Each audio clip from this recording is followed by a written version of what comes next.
First, when I was pregnant, Jeremy and I and my sister was in my bedroom, and she was the first person I ever told. We were standing in the bathroom, and I didn't really tell her. She kind of walked in on me taking the pregnancy test. So she looked at me and she said, "Terry, you know you're gonna have Terry Mom." So that day when she came home, we sat on my bed, and I handed her the pregnancy test, and she said, "I don't even have to look at it, do I?" And I said, "No."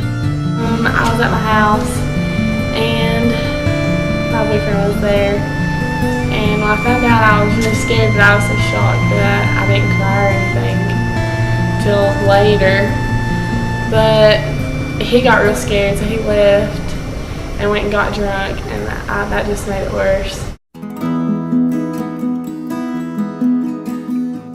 Because I still go to school, and there's no way I can go to school and have a job and take care of him, and it's really hard with money, it really is.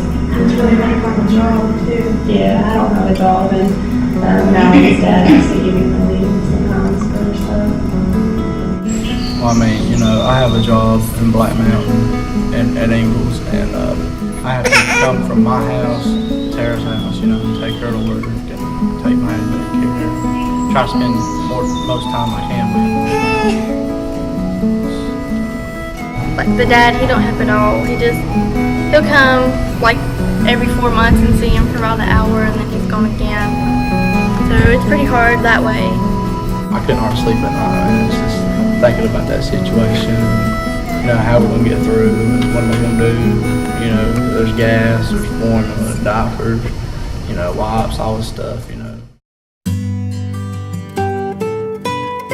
He cheated on me while I was pregnant, and I was so scared that I was pregnant that I didn't want to break up with him, because I figured my baby needed a father, and that, you know, he'd learn from those mistakes so he wouldn't do it again.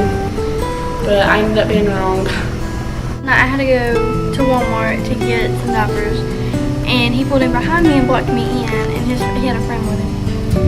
It wasn't even nothing about him seeing his son. It was just more or less about him wanting to make a scene because his friend was there. Just like so his friends would think that he was there and wanting to see his son, but any other time he won't do anything like that. Just the father thing. You think you're in love and then you're not, because they get scared, they don't want to be responsible. I had a hard labor. I was in labor for 40 hours. It hurt very bad. I had an epidural. Well, then my epidural went wrong. I got too numb to the medicine. I had to be put on oxygen. And so he didn't put me on 10, he put me on 2. So when I was having her, my feeling came back to my left side. I just started crying, and I got sick when I was pushing, and I kept on looking at my mom. I said, "Mom," I said, it hurts, please make it stop." Well, of course that made her cry. And I mean, it hurt very, very bad.